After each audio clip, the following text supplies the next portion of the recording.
Morning friends, मैं हूं आपका दोस्त मदन सिंह और I am going to talk to you on very important topic. और मुझे लगता है ये आपको टॉपिक बहुत अच्छा लगेगा।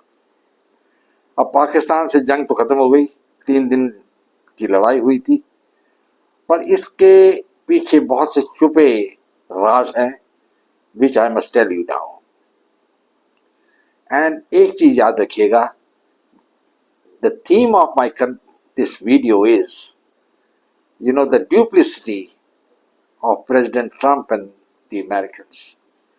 किस तरीके से डोनाल्ड ट्रंप और अमेरिका ने इंडिया को बिट्रे कर दिया, ये एक फैक्ट बात है एंड इसको हम डिनाई नहीं कर सकते। इसमें कुछ हिस्टोरिकल कॉन्टेक्स्ट भी है, क्योंकि थ्रू आउट हिस्ट्री जो पाकिस्तान है, it has been an ally of the United States since 1954। उस टाइम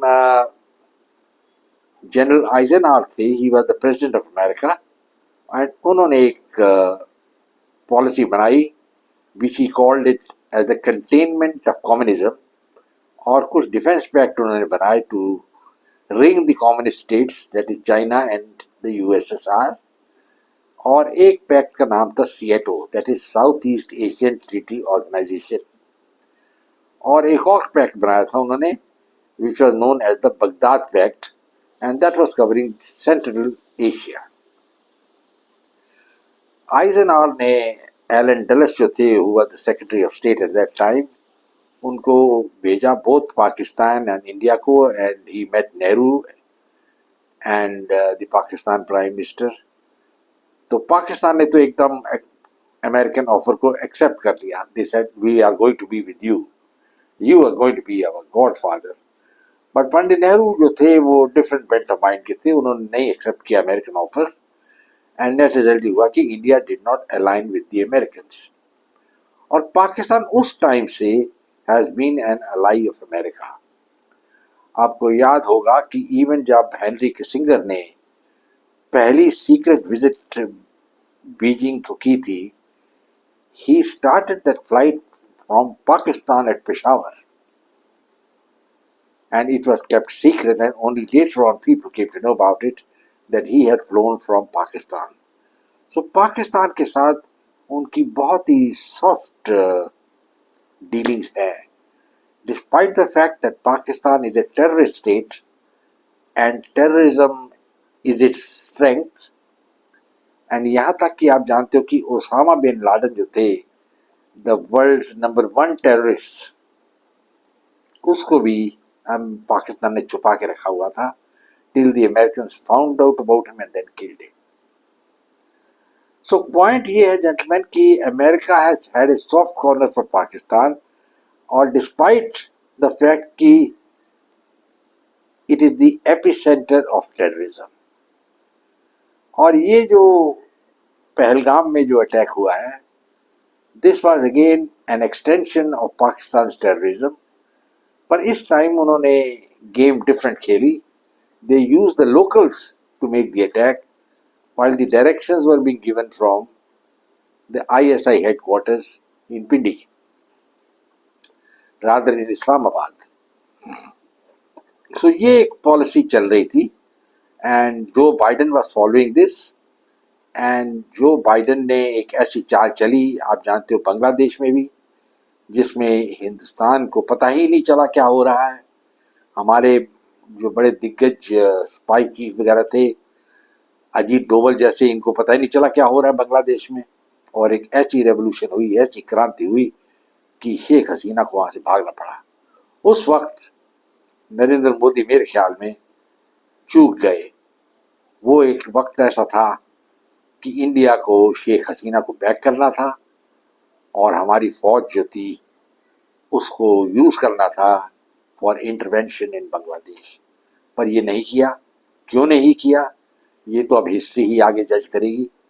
पर मेरी जो राय है एज ए हिस्टोरियन इज कि Indian policy always throughout the ages, that is 9th century या 8th सेंचुरी ऑनवर्ड, जब मोहम्मद बिन कासिम ने अटैक किया था सिंध पे, उस टाइम से is not only negative it is not proactive, यानी कोई चीज पहले एक्शन नहीं लेना और बाद में लेना, that is the Indian policy. क्योंकि किंग दहीर को मालूम था कि मोहम्मद बिन कासिम अपनी फौज लेके आ रहा है और उसमें 6000 हॉर्समैन है कंप्लीट विद आर्चर्स, पर फिर भी उसने कुछ नहीं किया, वो अपने शहरों में बैठा रहा। जबकि मैं मोहम्मद बिन कासिम आएगा तो मैं यहीं लड़ूंगा। अगर वो प्रोएक्टिव होता तो वो जहां से वो मोहम्मद बिन कासिम आ रहा था वहीं जाके अटैक कर सकता था। और यही प्रॉब्लम ये लास्ट 2000 से 1000 साल से चल रही है। एंड बांग्लादेश में यही चीज हुई। इंडिया को तभी पता चला जब शेख हसीना को वहां से भागना पड़ा, thanks to the army chief, and she was brought to Delhi. और उसके बाद में भी Modi ji and Indian government didn't understand कि क्या हुआ है, कि ये अमेरिकन जो बाइडन है इन्होंने ऑर्गेनाइज किया ये सब, and they were trying to implicate the Bangladeshis. हमारा एम्बेसडर उस swearing in ceremony also attend की उसने, मोहम्मद यूनुस की वर नॉट रिक्वायर्ड। एंड जब हिंदूज के ऊपर अटैक शुरू हुए ऑल ओवर बांग्लादेश, इंडिया चुप करके बैठा रहा। This is a very very sad commentary on the efficacy of the Indian government. और हर बार इंडियन गवर्नमेंट वेट कर रही थी कि जब डोनाल्ड ट्रंप आएंगे पावर में, ये जरूर कुछ करेंगे, ही विल हेल्प अस। भाई people forgot, why should Donald Trump help you? अगर वो हेल्प करेगा तो अमेरिका को करेगा। He wants to make America great power. और उसकी आप देखिए उसकी एक्शन जो है, उसकी रेफरेन है वो यही है, let's make America great again. तो वो ये सी बातें कर रहा है तो आप सोच रहे हैं कि वो आपको हेल्प करेगा। And Indians were very confident कि जब डोनाल्ड ट्रंप पावर में आ जाएंगे तो बांग्लादेश में कुछ एक्शन लेंगे और शेख हसीना को वापस ले आएंगे। क्योंकि इन्होंने ये असेसमेंट लगाई कि मोहम्मद यूनुस जो थे, he was very close to president Clinton and Donald Trump did not like him. पर जब जियो पॉलिटिक्स होती है उसमें लाइक्स एंड डिसलाइक्स मैंने नहीं रखता। एंड नेट रिजल्ट इज कि मोहम्मद यूनुस अब बहुत स्ट्रांगली एंट्रेंच्ड हो गए हैं as the interim leader of Bangladesh. अब मैं सोचता हूँ उनको क्रेडिट देना चाहिए, because he 84 years old and is very fit and leading Bangladesh forward. और उसकी पॉलिसी वेरी क्लियर है। अब हिंदुस्तान जानते हैं, पर इसको कैसे काउंटर करेंगे ये मैं आपको बाद में नजर वीडियो बताऊंगा। इस वक्त तो मैं अमेरिका के बारे में बात करना चाहता हूं कि how they have betrayed India. अब अमेरिका नोज कि ये पहलगाम मैसेकर हुआ है जिसमें 26 हिंदू मारे गए। बेसिकली एक्सिक्यूशन तो लोकल ने की थी, पर planning was done in Rawalpindi at the ISI headquarters. America knows it, and America also knows कि उनको कोई 15 या 20 टेररिस्ट कैंप्स है ट्रेनिंग, जिसमें ट्रेनिंग दी जा रही है पाकिस्तानियों को। और नॉट ओनली पाकिस्तानियों को, पर जो कश्मीरी हैं या दूसरे लोग हैं जिनको सिखाया जाता है कि आप जाके जिहाद वेज करिए against the enemy, that is the काफिर। और इंडिया का बड़ा इंपॉर्टेंट नंबर है उसके ऊपर काफिर्स में। सो ये जानते हुए भी डोनाल्ड ट्रंप ने पाकिस्तान को कंडेम नहीं किया for this terrorist act. And Indian policy के बारे में भी मैं कुछ कहूँगा कि 11 साल नरेंद्र मोदी पावर में रहे हैं और 89 visits he has made abroad, mind you 89 visits, जिनमें मेरे ख्याल में ही मेड 12 या 13 विजिट्स टू यूनाइटेड स्टेट्स।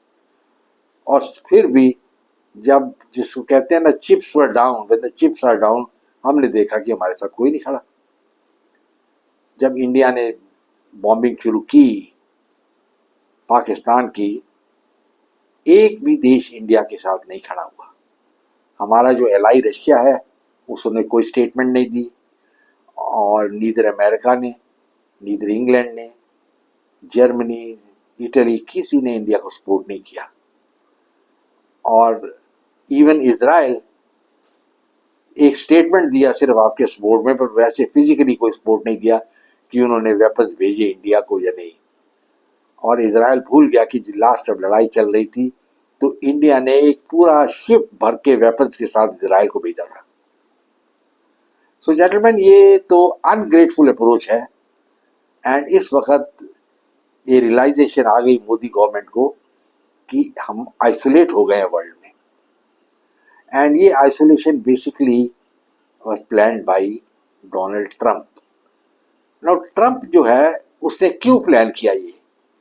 उसने प्लान इसलिए किया क्योंकि इंडिया, ही वाज वरीड कि India will also become a big power like China, and in case India becomes a big power like China, तो फिर क्या होगा बाकियों का, अमेरिका का क्या होगा? ऑलरेडी अमेरिका मुंह की खाई है चाइना के विरुद्ध, एंड आप जानते हो क्या हुआ है। एंड चाइना के साथ उसने दोस्ती करनी पड़ी, और जितने भी वो टैरिफ वगैरह लगाए थे वो भी वापस ले लिए।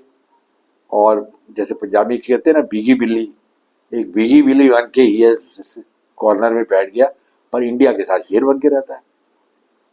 ये तो डोनाल्ड ट्रंप की कैरेक्टरिस्टिक है।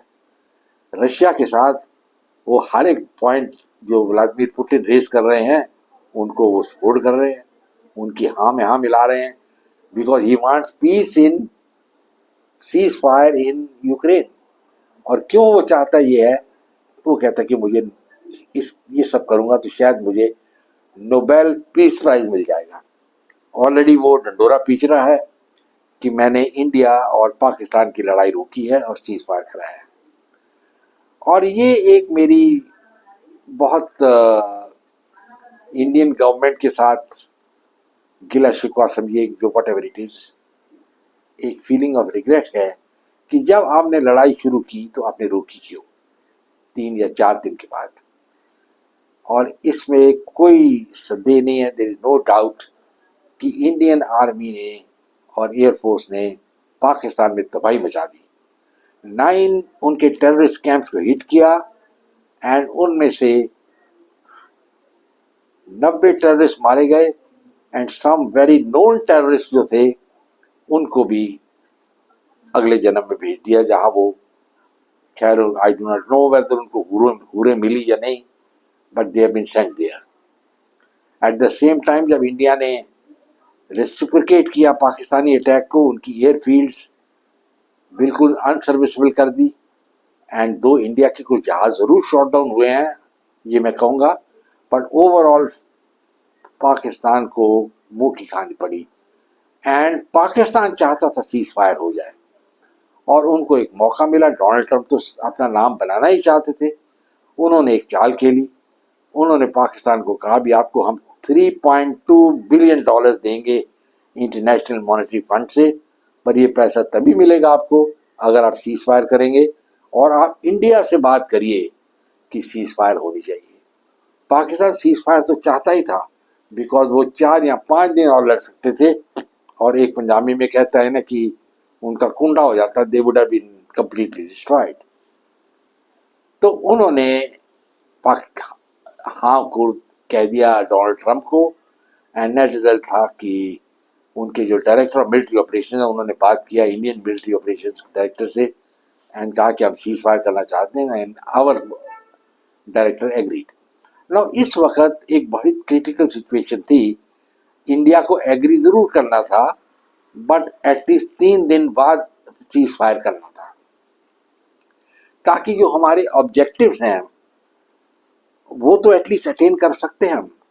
अनफॉर्चुनेटली हम वो ऑब्जेक्टिव्स अटेन नहीं कर पाए, और उनका जो टेररिस्ट इंफ्रास्ट्रक्चर है पाकिस्तान का भी इंटैक्ट है, और नेक्स्ट राउंड अभी जरूर होगा। अब डोनाल्ड ट्रंप जो है, मैंने आपको पहले भी बताया है, ये एक नेशनलिस्ट है, अमेरिकन नेशनलिस्ट। अब उन्होंने एक ट्रम्पेट ब्लो करना शुरू कर दिया, जी मैंने सीज फायर कराया इंडिया में। यस, इन अ वे उसने कराया है, बिकॉज उसने पाकिस्तान के ऊपर प्रेशर ऐसा डाला कि पाकिस्तान कुड नॉट से नो, बिकॉज उनको $3.2 बिलियन चाहिए। Eight the same time Donald Trump ने ये डिसाइड किया कि अब इंडिया को मैं डाउनग्रेड करूंगा। क्यों करूंगा डाउनग्रेड? बिकॉज उन्होंने चाइना को देखा कैसे ऊपर आया है। आपको याद होगा 62 में जब चाइना पहला अपना न्यूक्लियर बॉम्ब एक्सप्लोड करने वाला था टेस्टिंग, तो प्रेसिडेंट लिंडन जॉनसन को एक ऑप्शन थी कि ये बॉम्बर्स लेके वो जो उनकी टेस्टिंग साइट्स उनको डिस्ट्रॉय कर दिया जाए। और मुझे खबर है कि जो अमेरिकन स्ट्रेटो फोर्ट्रेस बॉम्बर थे उनको तैयार किया गया फॉर दी बॉम्बिंग, पर अमेरिका की जो टॉप इंडस्ट्रियलिस्ट थे, जो मास्टरमैन है, जो कंट्रोल करते हैं अमेरिका को, उन्होंने जॉनसन को कहा कि मत करिए, प्लेकेट कर लीजिए चाइना को, चाइना से दोस्ती कर लीजिए, क्योंकि हमें इतनी बड़ी मार्केट मिलेगी कि हम तर जाएंगे। ये तो फेक बात थी। इसको जॉनसन ने बॉम्बिंग नहीं किया जो उनकी न्यूक्लियर साइट्स थी चाइना की, एंड चाइना आगे बढ़ता ही गया। अमेरिका ने और डॉलर्स डाले वहाँ, उनको टेक्निकल नो हाउ दिया, एंड एक फ्रैंकेनस्टीन क्रिएट हो गया, और China is now the only power in the world that can challenge America. और इस अमेरिका डरता है। उनकी इकोनॉमी जो है वो 18 से 20 ट्रिलियन डॉलर्स की इकोनॉमी है, और उन्होंने अलायंस बना रखी है with every country in the world. देखिए उन्होंने अलायंस रशिया के साथ कैसे बनाई। रशिया उनका स्वोर्न एनिमी था 60s में, एंड उस टाइम बॉर्डर क्लैशेस भी हुए between the Russian army and the Chinese army, and दोनों तरफ काफी खून खराबा हुआ। पर अब they are the strongest allies together. ये एक लेसन लेना चाहिए मोदी को कि how the American and the Russians and the Chinese solve their border problem, and इस टाइम इंडिया को ही बॉर्डर प्रॉब्लम सॉल्व करना चाहिए था। हालांकि चाइना ने 61 में एक सजेशन दिया था बॉर्डर प्रॉब्लम सॉल्व करने का, जब चौहान लाई इंडिया आए, 7 दिन यहाँ रहे, गोविंद पदलम पंत और बड़े हमारे सब लीडर्स इंक्लूडिंग नेहरू से मिले, एंड नेट रिजल्ट वाज वो एग्रीमेंट नहीं करा पाए, एंड वो खाली हाथ उनको जाना पड़ा वापस। India could have done the border settlement at that time, and sole responsibility of failure is that of Pandit Jawaharlal Nehru, because he didn't understand global politics. Anyway, और मैं just for information बताता हूँ, उस time जो China ने agree किया था, they had said कि हम मैकमोहन लाइन को रिकग्नाइज करेंगे एज द इंटरनेशनल बॉर्डर, पर आप रिकग्नाइज कर लीजिए अक्साई चीन इज पार्ट ऑफ चाइना। इसके ऊपर मैं अलग एक वीडियो बनाऊंगा, आपको थोड़ी एजुकेशन हो जाएगी बॉर्डर प्रॉब्लम कैसे हुआ और अब क्या सिचुएशन है। पर इस वक्त जो पाकिस्तान की वॉर है ये अधूरी रह गई है, and all over the world people are talking कि it is a drawn battle. हालांकि एवरीबडी नोज कि Indians put in a very good show, पर वो गुड शो का कोई मतलब नहीं होता, because world history records only 2 things, defeat and victory. कोई इंटरमीडिएट वर्ड्स नहीं है गुड शो, इसका कोई मतलब नहीं होता। एंड डोनाल्ड ट्रंप जो है, इन्होंने एक ऐसी गेम खेली कि उन्होंने इंडिया का और मोदी का स्टेचर डाउन कर दिया। उन्होंने दोनों को इक्वेट कर दिया टुगेदर, कि जैसे कि मैंने दोनों को समझाया है सीज फायर करिए, एंड दोनों ने एग्री कर लिया, उनकी अच्छी लीडरशिप है। और तो और उन्होंने कहा कि अगर जरूरत पड़े तो I can mediate between the two border settlement के लिए। नंबर 3, उन्होंने ये भी कहा कि आप डिनर डिप्लोमेसी केयर करिए। I mean it is not possible.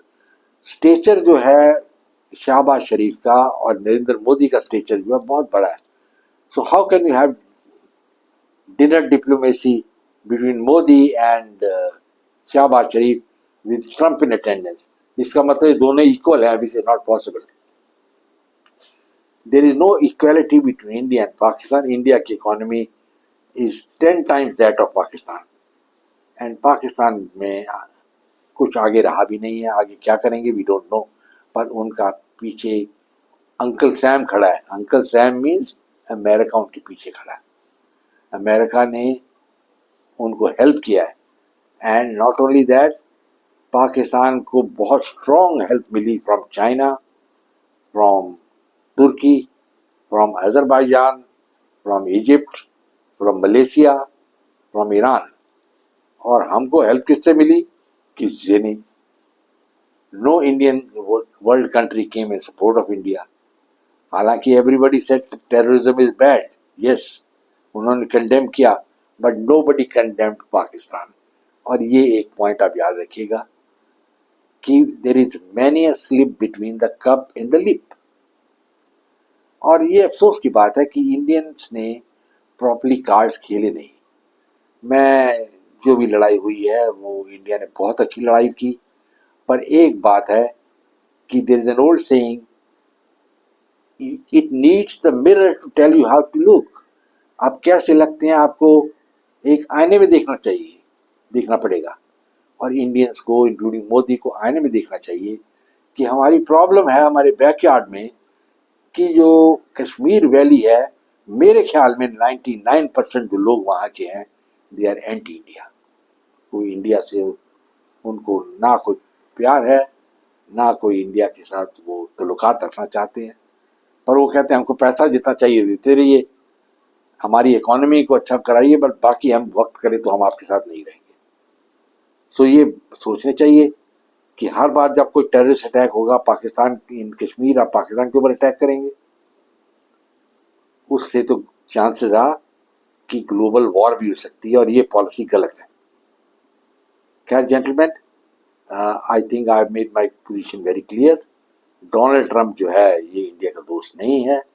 इन्होंने बहुत घटिया चाल खेली है, जिससे इंडिया और पाकिस्तान को इक्वेट करने की कोशिश की, और वो ऐसी पॉलिसी फॉलो कर रहे हैं कि India can not become a big power.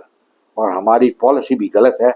जैसे मैंने कहा, पंडित अपना नेहरू के टाइम से Indians were not knowing what is strategic dominance. और अभी भी नरेंद्र मोदी ने बिल्कुल काज ठीक नहीं की खेले।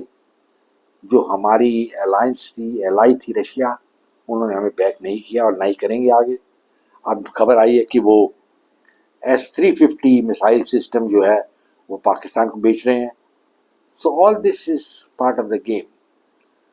इंडिया को अपनी दोस्ती बढ़ानी पड़ेगी, और एक ही तरीका है जिससे आप मिलिट्री पावर बनाइए, और एमलेस रेटरिक में मत रहिए कि हम पाकिस्तान को खत्म कर देंगे, हम ये कर देंगे, आज़ाद कश्मीर ले लेंगे। इट इज़ नॉट पॉसिबल, आप भी जानते हो। आप अगर आज़ाद कश्मीर ले लेंगे तो सब्सटेंशियल नंबर ऑफ मुसलमान और इंडिया में आ जाएंगे, और they will create more problem.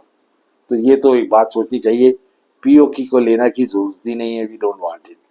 जो हमारे पास कश्मीर है उसको सैनिटाइज करना चाहिए, और ये जो प्रो पाकिस्तान एलिमेंट दे है उनको क्रश करना चाहिए, और एग्जाम्पल लेना चाहिए from what China did to the Uyghurs in Xinjiang. मैंने किसी अर्लियर वीडियो में बताया था कि चाइना ने सिनकियांग में क्या किया है, मेरे को वही चीज़ करनी चाहिए यहाँ। Well gentleman, Donald Trump let us see आगे कहाँ तक जाएंगे। अभी तो उनको क्लियर होगा कि India is not happy with there his conduct, and he is supporting Mohammad Yunus also against India. और ये एक फैक्ट बात है। अभी अवामी लीग बैन हो गई है बांग्लादेश में, and it can not be without the American concurrence.